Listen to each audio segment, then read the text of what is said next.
Abelardo de la Espriella nombra a Mauricio Gaona, hijo de un magistrado asesinado en la toma del Palacio de Justicia, como embajador de Colombia ante la ONU, mientras recorre el sur del Atlántico con promesas concretas para la región.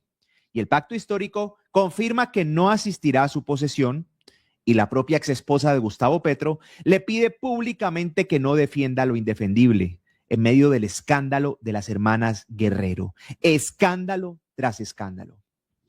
¿Qué tal? Buenos días, ¿cómo estás? Soy Armando Gamboa, Gamboa News. Desde Colombia es un gusto saludarte este martes 28 de julio de 2026.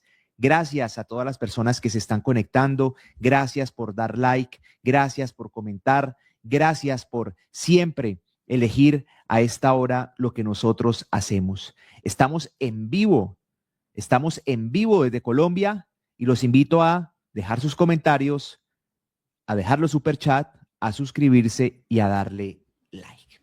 Es increíble lo que estamos viviendo y me duele mucho lo que está sucediendo con el país porque es aberrante, es vergonzoso todo lo que en este momento nos damos cuenta, pero este es solamente el inicio, esta es la punta del iceberg de todo lo que nos vamos a dar cuenta cuando comiencen a salir los resultados del empalme y de la auditoría forense que va a presentar el gobierno de Abelardo de la Espriella.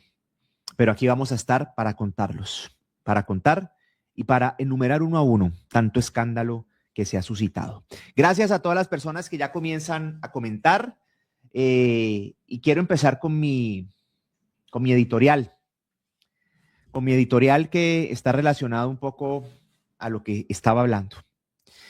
¿Hasta cuándo Colombia tendrá que hablar de los escándalos de Gustavo Petro? Esa es la pregunta que me hago todos los días, pero no podemos tapar el sol con un dedo, porque además falta mucho por enterarnos, como les decía, con los resultados del empalme y la auditoría forense.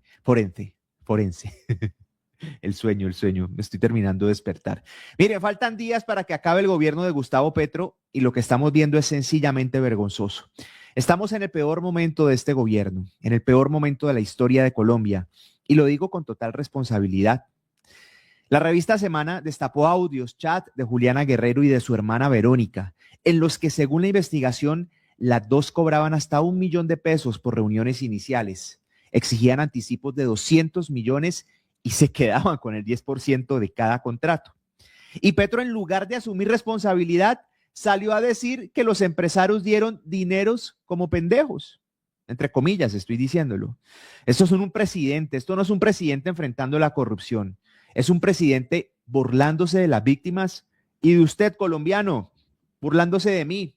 Pero lo que de verdad me tiene indignado hoy, además de eso, es la situación con Angie Rodríguez, que recuerdan, también lo hablamos ayer, la misma funcionaria que tuvo el valor de denunciar irregularidades dentro de este gobierno y que terminó como el propio presidente, terminó siendo víctima del propio presidente y todos viendo de lo que divulgó Gustavo Petro, aparte de su historia clínica, incluyendo una incapacidad por motivos psiquiátricos, como si el señor presidente no tuviera unas condiciones similares, porque él mismo lo ha dicho, por Dios. Eso es tan grave que la Asociación Colombiana de Psiquiatría tuvo que salir a darle una lección de dignidad al presidente de la República, recordándole que la salud mental es reserva legal y que jamás se puede usar un diagnóstico para desacreditar a un ser humano. De verdad, piénsenlo bien, un presidente que en lugar de responder a las pruebas que una funcionaria presentó contra su gobierno, prefirió atacarla de la manera más vil, de la manera más cruel, con su salud mental para intentar callarla. Y en Twitter, denigrante, es asqueroso de verdad. Eso no se llama política, es una crueldad extrema y es exactamente el tipo de estigmatización que los gremios médicos llevan años pidiendo que se acabe en este país, pero es el típico caso de estigmatización, de señalamiento y de perfilamiento del presidente Gustavo Petro. ¿Cuándo se ha visto esto en Colombia? ¿Cuándo se ha visto un gobierno cuyo círculo cercano enfrenta denuncias de coimas y títulos falsos y cuyo presidente recurre a exponer la intimidad médica de quien denuncia? Esto está peor que Corín Tellado, que la Rosa de Guadalupe. O sea, de verdad esto no tiene comparación. Esto no es un gobierno con problemas. Es un gobierno que de verdad está vuelto añicos. Está partido. en diferentes pedazos por dentro.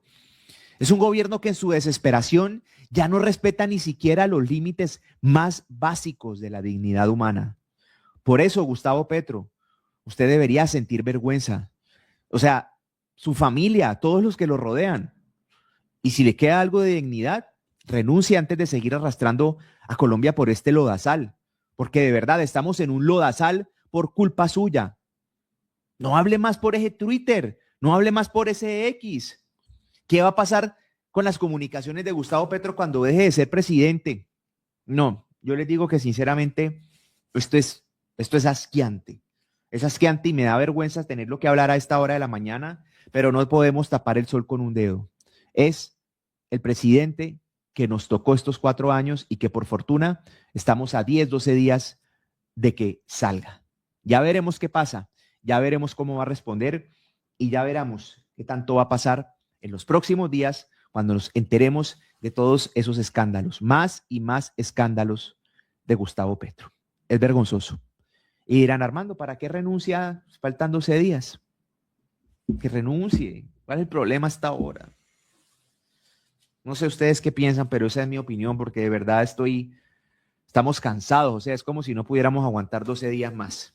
Gracias a todas las personas que se están conectando, a las personas que están madrugando conmigo a esta hora de la mañana, desde diferentes lugares del mundo, desde España, desde el Cairo, desde Osaka en Japón, Sandra, María Fernanda, Sandra, muchísimas gracias. Doña Yolanda, un abrazo grande para todas ustedes, Sara, Edgar, Luis Felipe, a todas las personas que todas las mañanas eligen levantarse conmigo. Les agradezco inmensamente por esos likes, por esos superchats, por esos comentarios. Ustedes saben que entre más comenten y más like le den, pues el algoritmo recomienda más esta emisión de noticias. Y más adelante no se pierdan, voy a conectarme con un analista y un periodista que seguramente ustedes conocen, que va a dar de qué hablar, les digo, con todos estos escándalos del actual presidente Gustavo Petro. Va a dar de qué hablar y los quiero leer a todos ustedes comentando sobre sus posturas. Vamos con noticias. Abelardo de la Espriella tiene nuevo embajador ante las Naciones Unidas. Se trata de Mauricio Gaona, jurista y académico colombiano con una trayectoria en las universidades más prestigiosas del mundo. El propio presidente electo hizo el anuncio en su cuenta de X. Dijo que le honra anunciar a Mauricio Gaona como embajador de Colombia ante las Naciones Unidas en Nueva York. Y no es un nombramiento cualquiera. De la Espriella fue enfático en el perfil que representa. Es un jurista y académico experto en derecho internacional, en derechos humanos, en democracia y derecho a la Constitución. Ha construido una trayectoria de excelencia en América Latina, en Norteamérica, Europa y Asia, guiado siempre por el mérito, la ética y el servicio público. Y agregó que desde la ONU Gaona representará a Colombia con rigor, con liderazgo y una visión moderna de las relaciones internacionales, fortaleciendo las alianzas estratégicas y devolviéndole al país el prestigio que merece en el escenario global. Ahora bien, hay una historia detrás de este nombre que todavía le da más peso a la designación y yo creo que no lo podemos obviar. Uno es quien es por uno mismo, pero por supuesto también por lo que significaron sus padres a lo largo de la vida. Gaona es hijo del magistrado Manuel Gaona Cruz, asesinado el 6 de noviembre de 1985 durante la toma del Palacio de Justicia. El propio equipo de prensa del presidente electo lo resaltó en el comunicado oficial. Dice que el hijo, que es fiel reflejo de su maestro, su padre, Manuel Gaona Cruz, 4 décadas después de aquella tragedia, ahora asume la representación de Colombia ante uno de los organismos multilaterales más importantes del planeta. Gaona llega al cargo con una hoja de vida que respalda el nombramiento.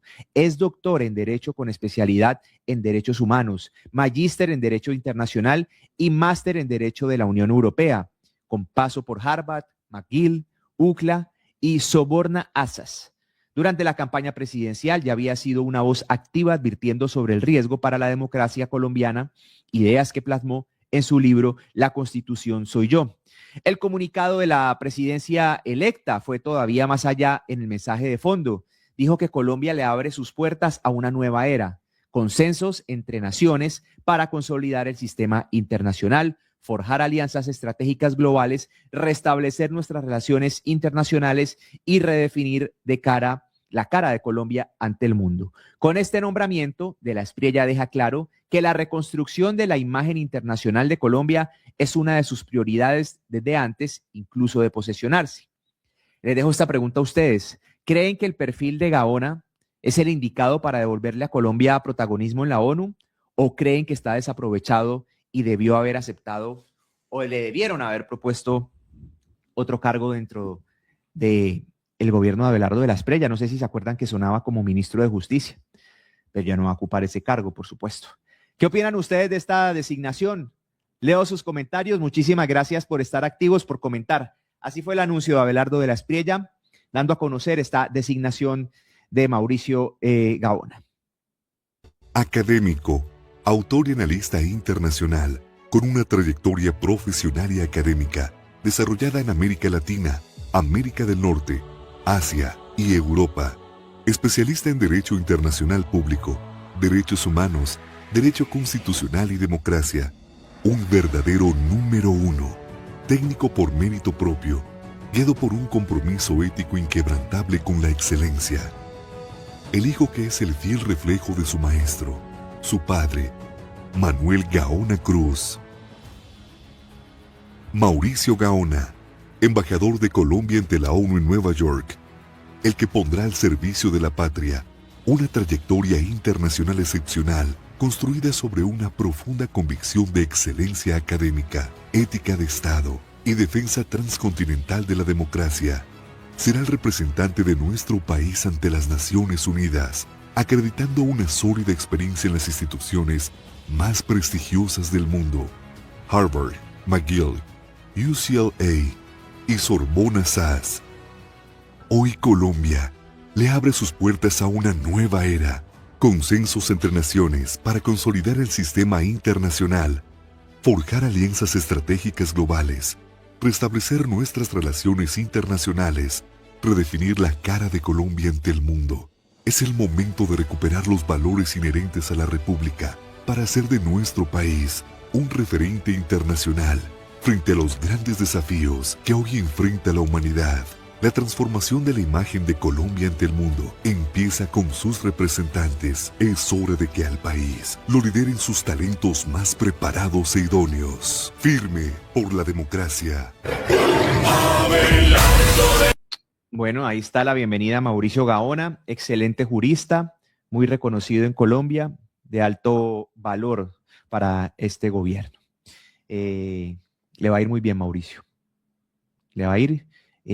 Bienvenido a esta Patria Milagro y esperamos poder hablar muy bien de usted en todo lo relacionado con esta designación y que le vaya muy bien a Colombia ante la ONU en Nueva York y que sea ese el cargo pues que usted también haya soñado y lo represente o nos represente con la dignidad que lo amerita. Felicitaciones a Mauricio Gaona. ¿Qué mensaje le envían ustedes a Mauricio Gaona a esta hora de la mañana a través de estas plataformas digitales? Recuerden participar con sus comentarios. Gracias a todas las personas que envían su super chat. Gracias por suscribirse, unirse a la comunidad, compartir y darle like. Recuerden que dándole like, ustedes me permiten la distribución de este video para que llegue a más personas en el planeta, para más personas en Colombia y, por supuesto, a sus familiares y amigos. Entre más interacción den, más el algoritmo lo recomienda. Muchas gracias por la acogida que ha tenido este canal. Ustedes saben que lo hago desde Colombia con mucho el amor y gracias a cada uno de ustedes, a Geiel también, que ha estado fiel, conectada y madrugando, y a todas las personas que se conectan y se unen a mi membresía. Seguimos con más noticias. Miren, el presidente electo resumió el tono de su visita al sur del Atlántico, una zona que, según él, ha recordado, nunca antes había recibido la visita oficial de un mandatario en ejercicio. De la Espriella llegó acompañado del gobernador del Atlántico, Eduardo Verano, y de varios de sus ministros designados para anunciar lo que llamó soluciones concretas para esta subregión. Impulsó las obras del Canal del Dique, programas de mejoramiento de vivienda, fortalecimiento de los sistemas de acueducto y alcantarillado y desarrollo agropecuario.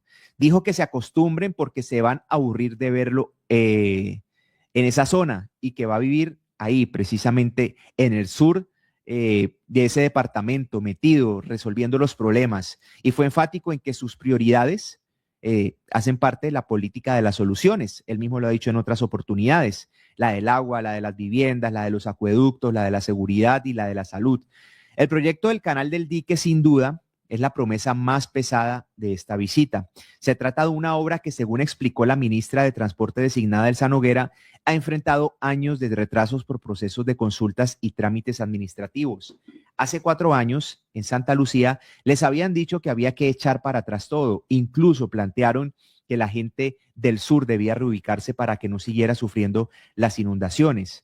Dijo que cuando tenían la solución con el Canal del Dique, pues quien además señaló que por instrucciones de la Espriella, pues van a encontrar esa solución y van a poderlo trabajar durante los próximos 4 años. También el ministro de Ambiente va a revisar los procedimientos que han frenado el proyecto.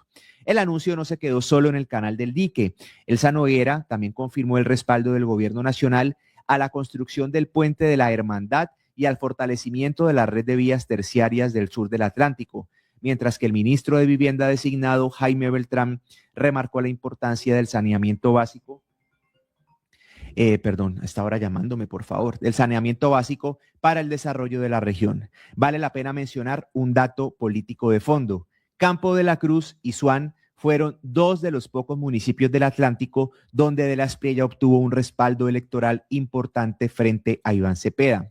Y las autoridades locales no dejaron pasar la oportunidad de recordárselo. La alcaldesa de Campo de la Cruz, Vanessa Torres, fue directa. Dijo que necesitan que el presidente los mire con ojos de piedad y que demuestre que el sur del departamento del Atlántico ahora sí tiene presidente. Con anuncios como este, el gobierno entrante deja claro que buena parte de su estrategia territorial pasa por cumplir en las regiones que respaldaron su elección. La pregunta que queda pendiente es qué tan rápido se traducen estas promesas de gira en obras concretas sobre el terreno. Los leo. ¿Creen que el Canal del Dique finalmente va a ejecutarse bajo este nuevo gobierno? ¿Tienen fe? Veamos qué dijo el presidente y escuchemos el presidente electo en esta zona del país. 40 años no teníamos un presidente costeño. El último fue Rafael Núñez, que propendía por el centralismo. Yo pienso todo lo contrario, trayendo a colación ese sueño del gobernador Verano de la Rosa de toda su vida política. Este es un país de regiones y solamente un hijo de la provincia podía descentralizar el poder para llevar a cada uno de los pueblos de Colombia progreso, desarrollo y futuro. Llegó la hora de Campo de la Cruz con el tigre en la presidencia de la República. Recuerden darle like, comentar. Gracias por los superchats. Recuerden suscribirse también y compartirlo. Para mí es muy importante. Gracias a todas las personas que me están viendo en Bogotá, en Cali, en Santa Marta, en Barranquilla, en Cartagena, en Miami, en Atlanta, en Fort Lauderdale. Muchísimas gracias a todas las personas que también se conectan en España, en Osaka, en Alemania. Gracias de verdad. Estoy aterrado. En Suiza también por toda la audiencia que me están manifestando hoy. Dios los bendiga y les multiplique por su generosidad a quienes envían los superchats. Seguimos con más noticias. Mientras Colombia entera se prepara para un cambio de mando histórico, escuchen muy bien.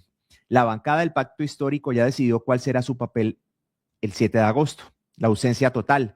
El representante vallecaucano Alfredo Mondragón, vocero del partido de Gustavo Petro, confirmó que ningún congresista de esa colectividad estará presente en la posesión de Abelardo de la Espriella el próximo 7 de agosto y anunció que ese mismo día habrá manifestaciones en Cali, Barranquilla y otras ciudades del país. Ay, Dios.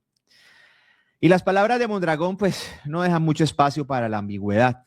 En un video difundido en sus redes sociales calificó a de la Espriella como un presidente ilegítimo, argumentando que es un ciudadano estadounidense. El mismo discurso chimbo con el que todos los petristas quieren invalidar el cargo, pues la elección de Abelardo de la Espriella. Pero ¿qué más podemos esperar? Escuchemos. Era el país que decidió el pacto histórico que ningún congresista va a ir a la posesión de Abelardo de la Espriella porque es ilegítimo. Es un ciudadano estadounidense que ha priorizado los intereses norteamericanos por encima de los colombianos y por lo tanto no puede garantizar lo que la Constitución dice, que el presidente debe ser el encargado de la unidad nacional, además garantiza la Constitución, así que no vamos para allá.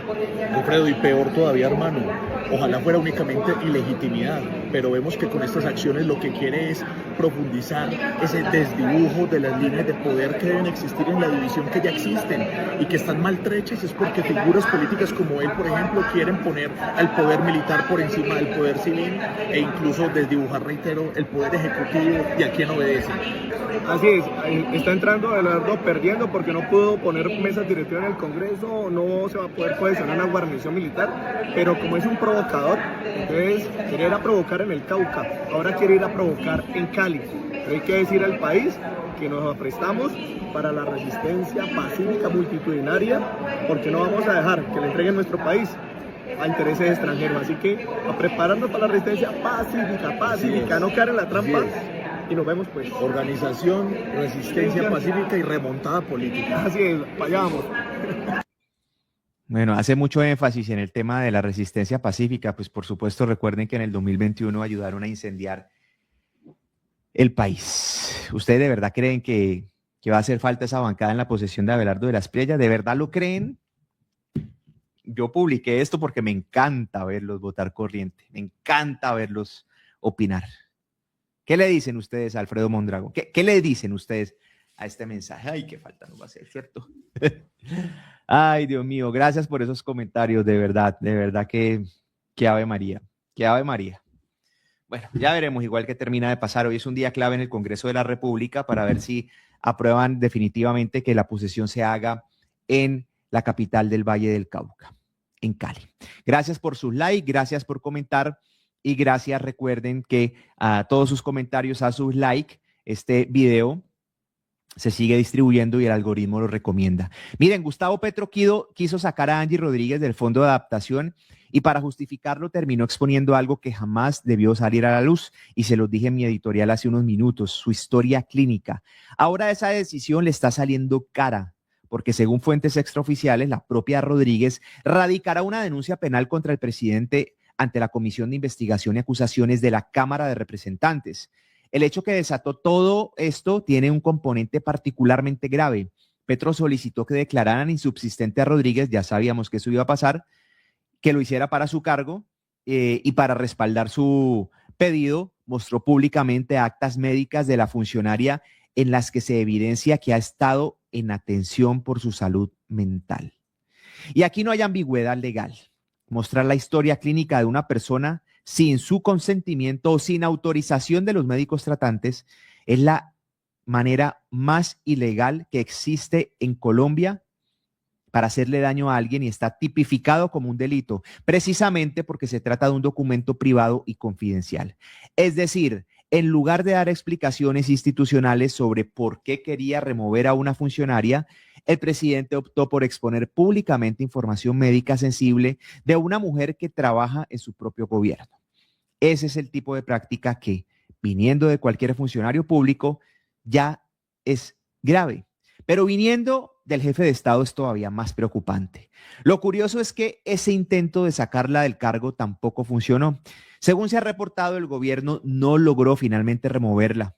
No logró removerla del Fondo de Adaptación. Así que el resultado neto es una jugada bastante complicada. Una funcionaria que sigue en su puesto, una posible violación a la confidencialidad médica y ahora una denuncia penal que el propio presidente tendrá que enfrentar ante el Congreso. Este episodio se suma a una semana especialmente turbulenta para el gobierno saliente. En paralelo, el ministro designado Rodrigo Lara fue blanco de un ataque verbal de Petro por haber contactado a Rodríguez tras sus denuncias de corrupción y otros funcionarios cercanos al gobierno, como Gabriela Muñoz en la Aerocivil. También han tenido que salir a defender públicamente de señalamientos similares. Con estos antecedentes, cabe preguntarse qué tanto más puede desgastarse la relación entre Petro y su propia administración en los días en que le quedan antes de entregar el poder. Pregunta para ustedes, ¿creen que mostrar esa información médica confidencial a una funcionaria como hizo Petro debería tener consecuencias legales inmediatas para el presidente? ¿Cuál creen ustedes que debería ser esa consecuencia legal para el señor presidente Gustavo Petro? Quiero leerlos, están prendidos en este chat, me alegra mucho. Gracias por dar like, gracias por comentar y gracias por responder cada una de mis preguntas. Y escuchen bien, abro comillas, no defiendas lo indefendible.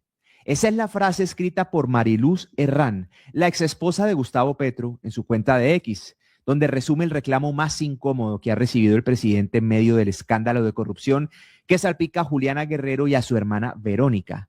Herrán no se guardó nada. Le recordó a Petro que lo ha apoyado el 99% de sus aciertos y desaciertos, pero que hoy le resulta imposible seguir haciéndolo.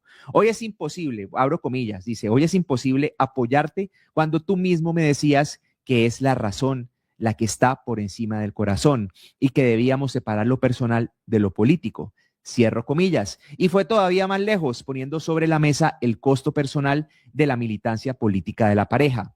Abro comillas. No perdí mi libertad siendo adolescente en una cárcel para tener que ver lo que pasa ahora. Mis hijos no pueden vivir en su país por apoyarte y apoyarnos en nuestras luchas. Si las Guerrero deben pagar por sus actos, que lo hagan. Cierro comillas. El trasfondo de este reclamo es la investigación que ha hecho Semana y que la reveló. Unas declaraciones gravísimas, con chat, audios, boletos de avión y comprobantes de transferencia sobre un presunto esquema de intermediación liderado por las hermanas Guerrero, quienes habrían cobrado a empresarios a cambio de facilitarles el acceso a contratos en los ministerios de Vivienda y del Interior. Apenas horas antes del mensaje de Herrán, Petro había salido a pedirle a Juliana y a Verónica Guerrero que denunciaran a los empresarios que, según él, intentaron corromperlas, que devolvieran el dinero si lo recibieron y que colaboraran con la justicia. El presidente incluso llegó a defender a Guerrero en un plano personal, diciendo que, abro comillas, pudo ser una gran dirigente juvenil transformadora. Cierro comillas, pudo ser, tiene toda la razón porque ya no tiene futuro en este país. Y ese mismo tono de defensa es justamente lo que Herrán le está cuestionando, que en lugar de exigir resultados claros de la justicia, el presidente siga hablando en términos de comprensión hacia quienes están siendo investigados. Lo llamativo aquí está en esta crítica que no viene de la oposición ni de un adversario político tradicional, sino de alguien que compartió con Petro buena parte de su historia personal y política. Cuando la propia exesposa de un presidente le dice públicamente que lo deja de apoyar, pues ese es un termómetro que vale más que cualquier encuesta, que cualquier crítica y que cualquier editorial en un medio de comunicación. ¿Creen ustedes que la defensa de Petro hacia Juliana Guerrero fue un error político como lo plantea su esposa o consideran que hay algo personal mucho más allá? Recuerden que Angie no quiso hablar de ese tema en los medios de comunicación cuando le preguntaron qué estaba pasando.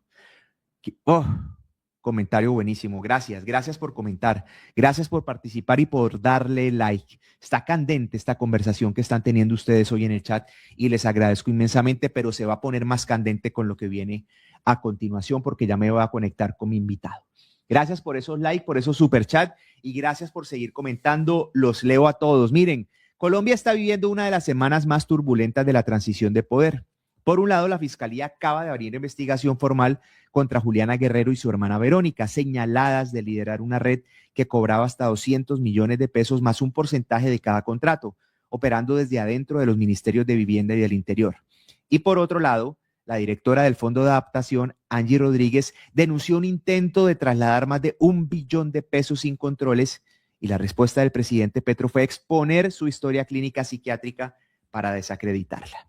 2 casos, un mismo patrón de fondo, dinero público, denunciantes silenciados y un gobierno que se va dejando más preguntas que respuestas. Para analizar este y otros temas, me acompaña el analista Carlos Ayala. Carlos, bienvenido, un gusto, gracias por madrugar a esta hora. Carlos Ayala se conecta conmigo. Maestro Gamboa, muy buenos días, ¿cómo está usted? Bien, gracias a Dios. Ya es martes y me siento como si fuera viernes, pero aquí estamos al pie del cañón. ¿Se siente como si fuera viernes por el cansancio ya generado en este día y tricito? Es que no me acostumbro todavía a madrugar, imagínese. Pero bueno, ahí vamos poco a poco. A madrugar tanto, porque madrugar siempre lo he hecho. Sí, es que no es que la madrugada es berraca. Aquí Carlos, estamos... han pasado muchas cosas en el país y me aterra lo último que hemos vivido. Hemos visto lo que sucedió con Angie Rodríguez, la directora del Fondo de Adaptación, que como usted sabe, reveló un intento de trasladar más de 1 billón de pesos sin controles a días de la transición del poder. Pero lo que más me preocupa de esto, aunque no debería sorprendernos, es la reacción de Gustavo Petro. O sea, lo único que se le ocurrió a Gustavo Petro fue publicar prácticamente la historia clínica para decir que la señora tiene algunas situaciones en su salud mental. ¿Cómo ha visto todo esto? Pues yo creo que no sorprende. De hecho, siento que la reacción fue hasta jocosa. Si usted lo piensa, comparado con otro tipo de reacciones que ha tenido Gustavo Petro durante estos 4 años de desastre absoluto, pues fue hasta tranquilo. Pensé que iba a ser peor, pensé que le iba a dedicar, bueno, no sabemos si hoy martes en la noche haga Consejo de Ministros y la despedace por completo, que es la costumbre de este tipo Gustavo Petro. pero pues creo que fue, o sea, cuestionar la sanidad mental de una persona que él mismo escogió, que ha tenido a su lado. La respuesta es lógica. O sea, entonces, ¿quién es el del problema? ¿El que la elige o el que la mantiene? Perdón. Entonces, pues no sé, creo que está dentro de los márgenes hasta coherentes de ese señor, dentro de lo que hemos visto. No sé usted cómo lo vea, yo la verdad lo siento. Pero a mí lo que me llama la atención es, bueno, yo creo que de Gustavo Petro hay reacciones que uno no se debe sorprender, pero si no estoy mal, Gustavo Petro también en algún tiempo tuvo sus problemas de salud mental y tengo entendido que él mismo lo ha admitido como para poner en la palestra pública o dudar de alguien, como estás diciendo, que él mismo nombró.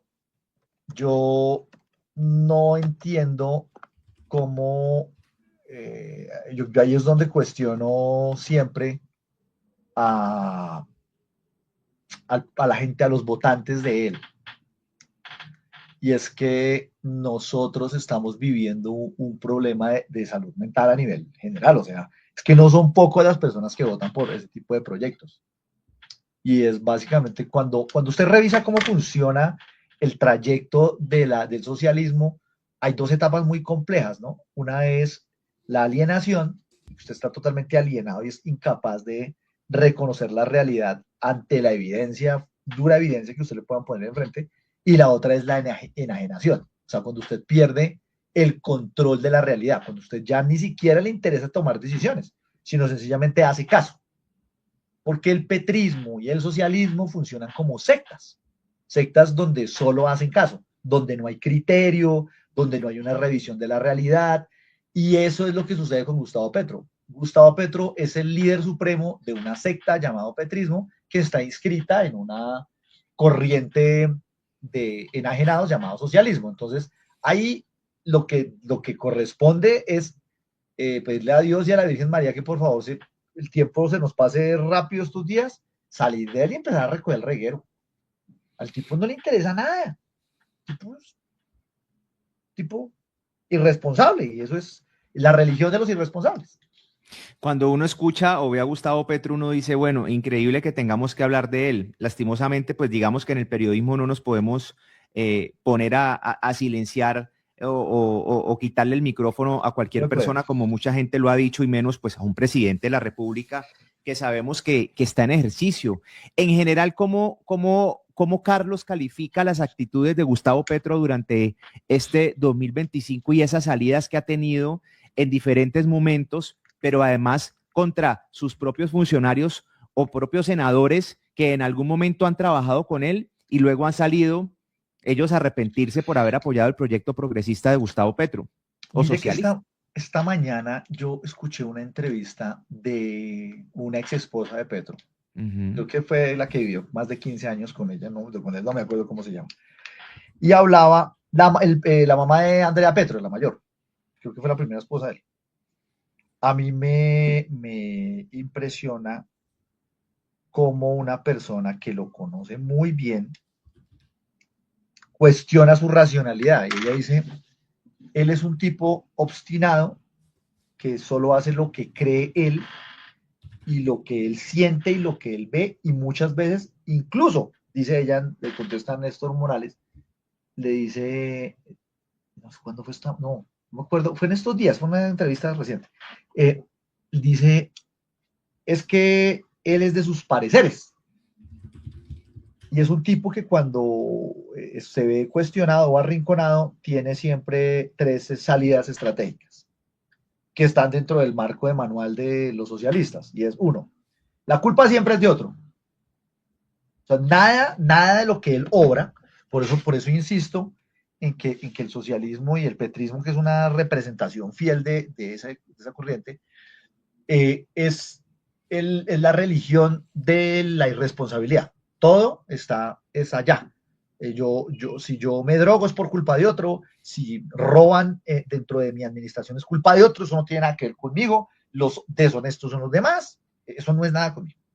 La otra es la de, ustedes han sido testigos de cómo elabora una especie como de nudo de estupideces y empieza a sufrir, empieza a fabricar toda un entramado de verborrea y logorrea que se va creciendo y al final termina vendiéndole a sus enajenados, a sus alienados, una perorata, una retaíla de tonterías sin sentido, pero que a ellos les sirve para complacerse.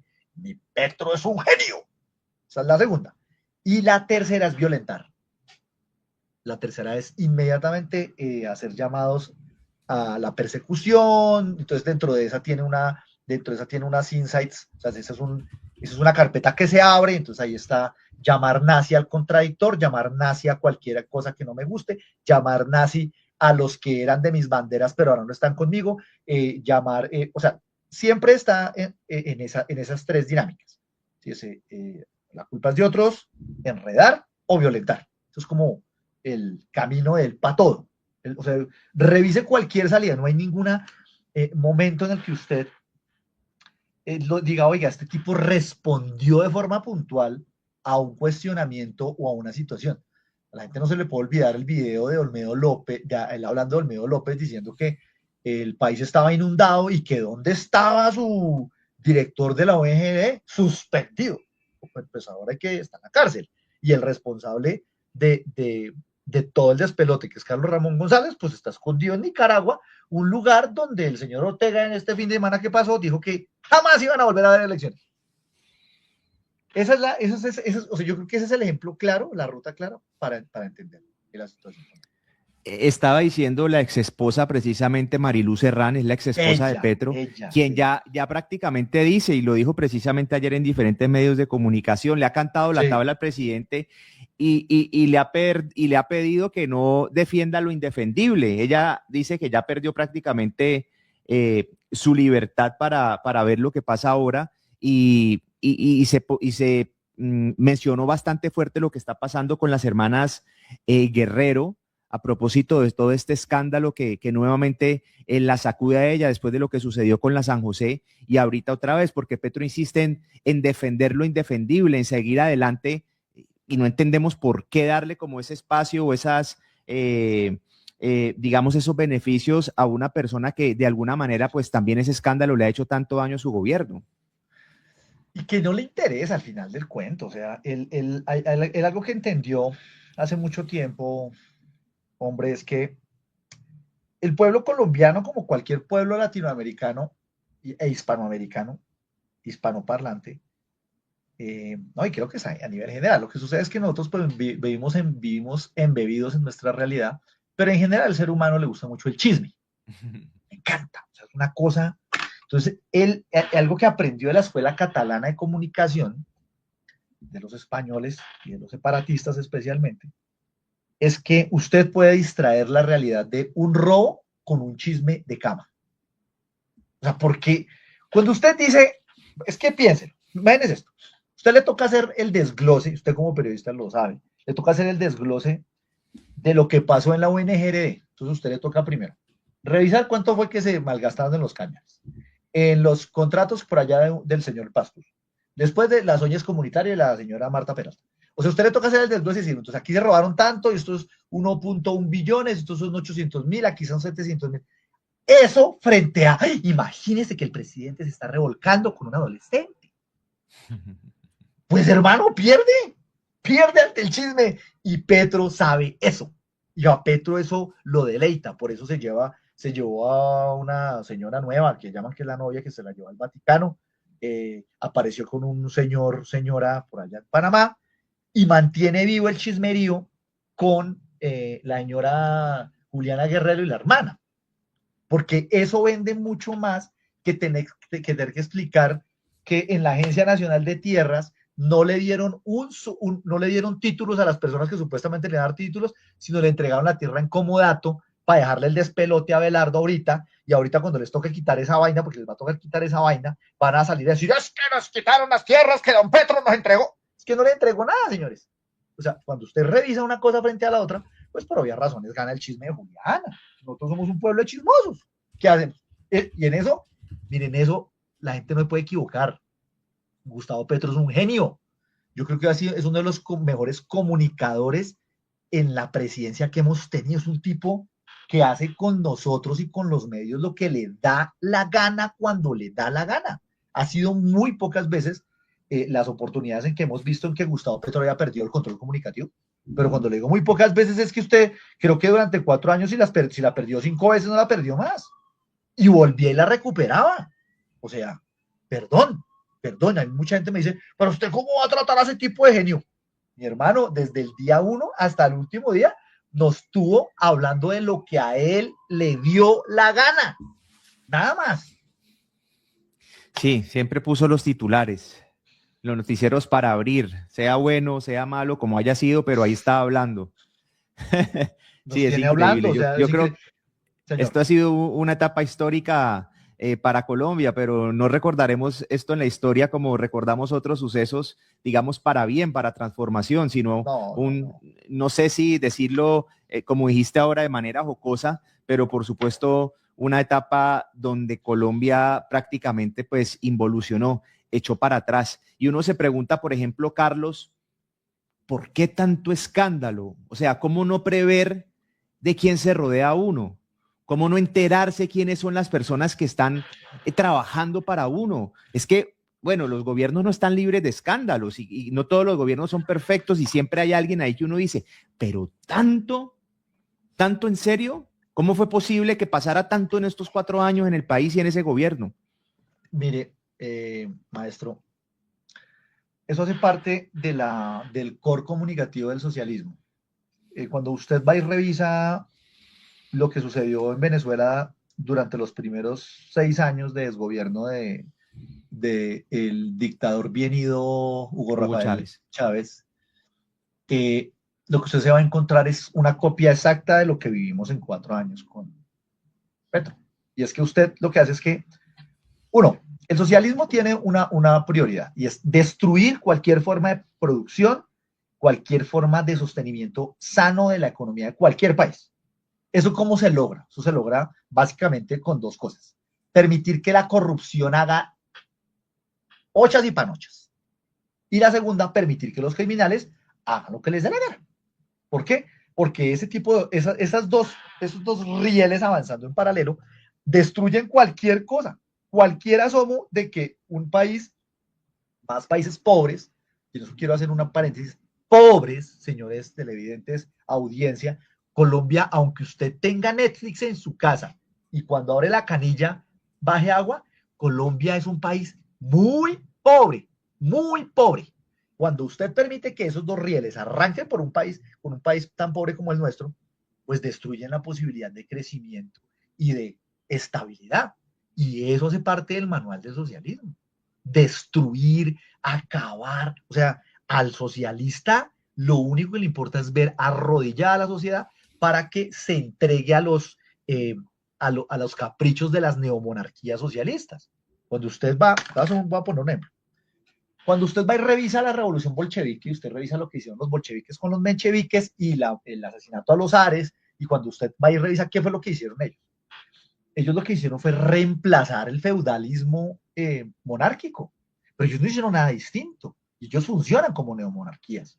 Un reyesuelo, que es el líder supremo, intocable, incuestionable, el que no se le puede decir nada, que tiene unos ducados y unos archiducados que hacen caso ciegamente porque de ahí les alcanza a bajar agua de ese gran mar de robo y de corrupción, y ahí y esa neomonarquía sostienen a ese monarca, y eso es lo que es el socialismo. Entonces, cuando usted revisa cuál era la intención era esa, mantener ese estado de acumulación de escándalos para que usted, es como cuando usted está ante una tragedia natural.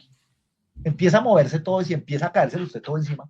Y usted lo primero que hace es tratar de salir corriendo por su familia y salvarla.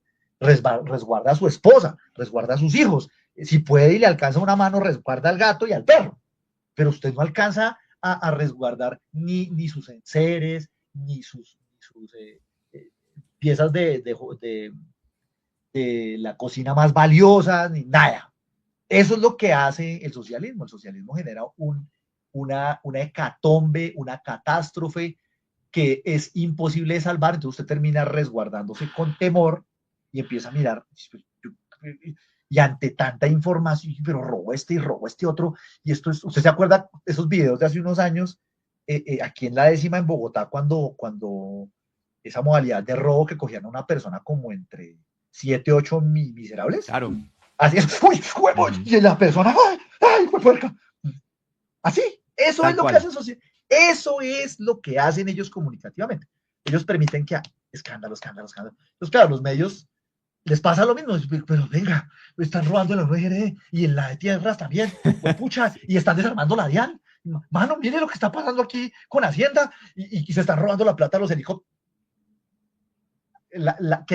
Lo que hacen es que saturan por completo todo el ancho de banda, y eso responde a una manual que escribió este comunista Gramsci encerrado en Italia, que tiene que ver con eso, es que usted se apodera de todas las líneas culturales, y una de ellas es la línea cultural de la información, porque los medios de comunicación lo que hacen es ayudar a apuntalar una forma de ver el mundo, por lo tanto, es una línea de trabajo cultural. Lo que cambió con la horizontalización de los medios en las redes sociales es que yo siempre uso un ejemplo que me parece que es muy a propósito, es que aparecieron personajes como Daniel Briceño que se encargaron de una sola cosa, y es controlar la plata estatal, el erario, y empezar a hacerle control. Y entonces, claro, aparece una sola persona con una sola tarea en medio de ese universo de multitareas absurdo, y aparece uno diciendo, venga, mire, de aquí, mire, es que compraron unos almohadones de relleno de pluma de pavo, de ganso, que cuestan 800 millones de pesos.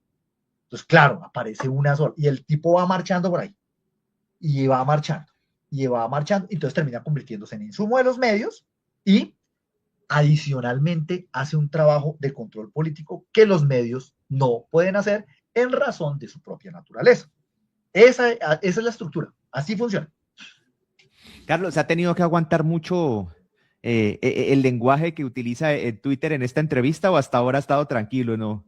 No, muy tranquilo, tranquilo, no, está tranquilo. Además, digamos que yo, en estos días, una persona de izquierda, de una revista que se llama Hecatombe, que es muy famosa entre ellos, yo, la verdad, me di cuenta que son muy grandes, yo no sabía que existían, le hizo un análisis a mi forma de hacer batalla cultural desde la derecha, y me dijo algo que me pareció muy bonito, y es que yo soy de los pocos, porque habemos varios, pero digamos que somos de los pocos que dejamos ese acartonamiento de la derecha conservadora y salimos al ring a darnos en igualdad de condiciones con la surdamenta, que es absolutamente irrespetuosa, que es grosera, y que él me decía a mí, pues de este lado tenemos a Levi Rincón, pues usted no es igual de grosero, pero usted es igual de confrontativo, y eso es una cosa que hay que alentarle a la gente.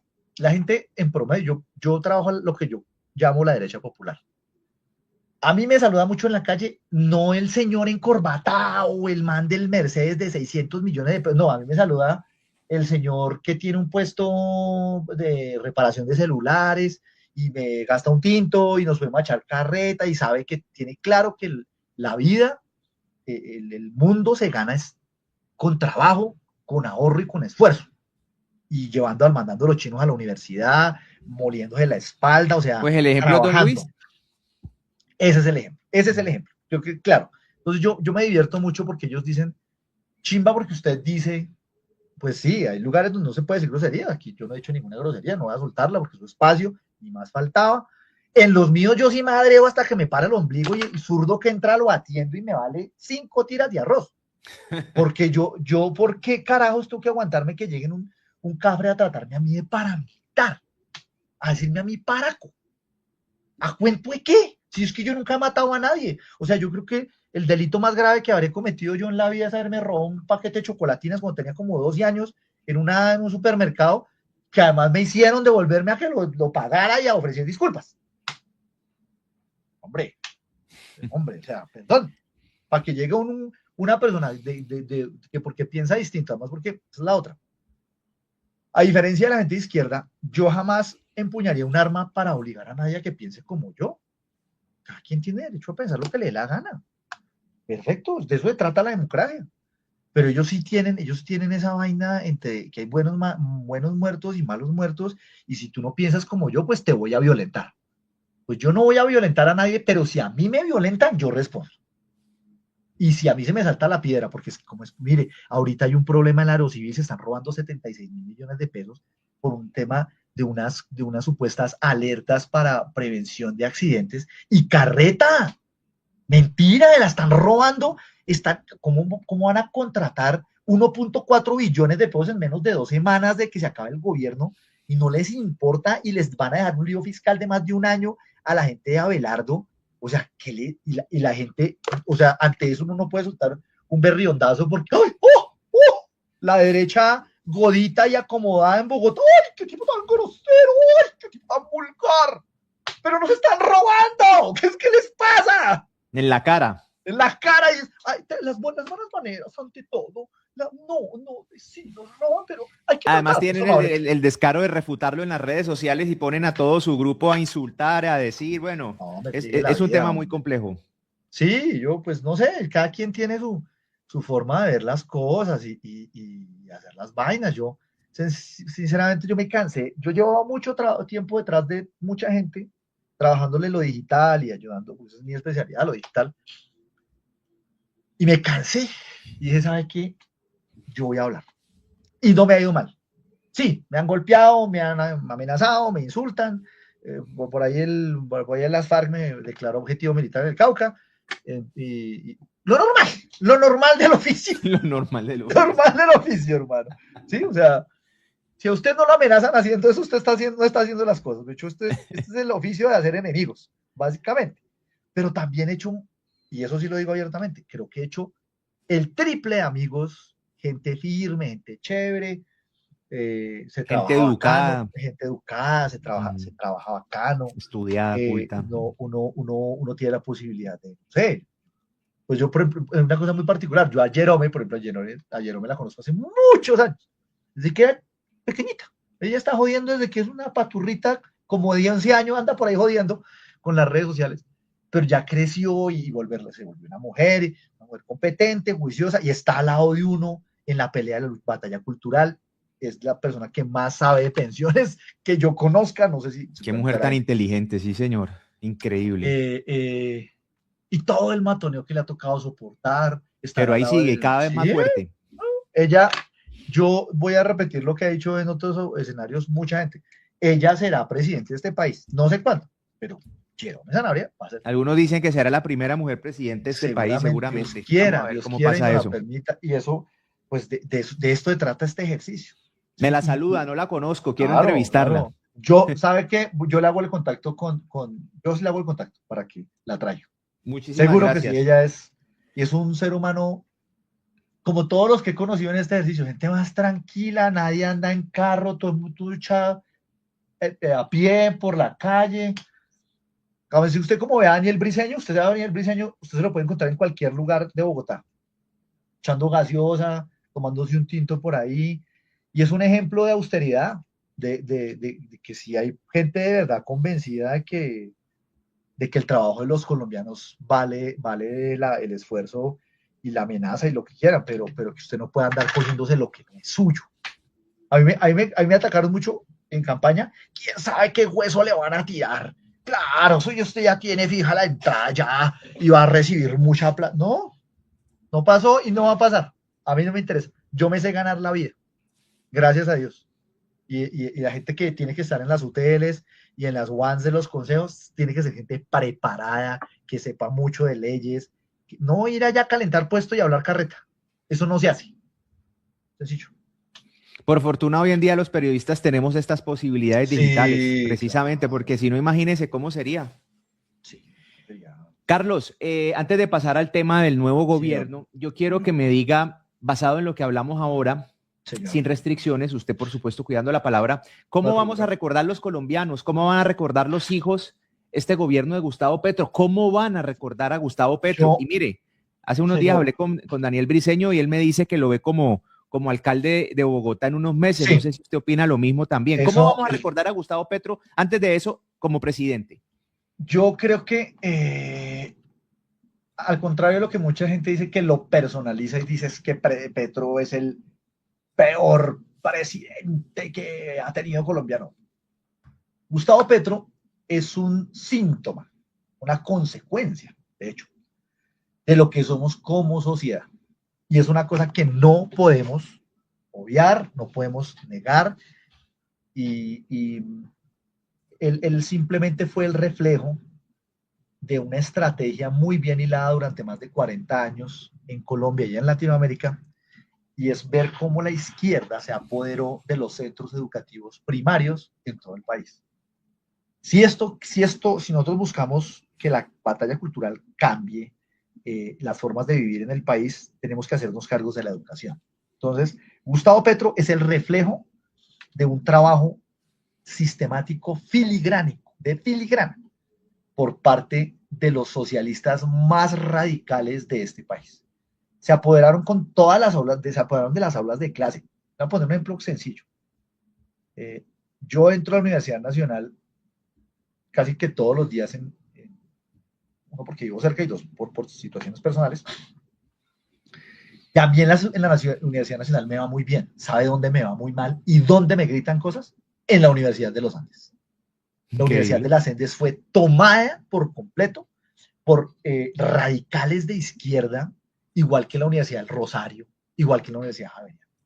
Ellos lograron conquistar lo que podríamos llamar nosotros la élite educativa en Colombia. Ya las universidades públicas las utilizan como casi que como milicias para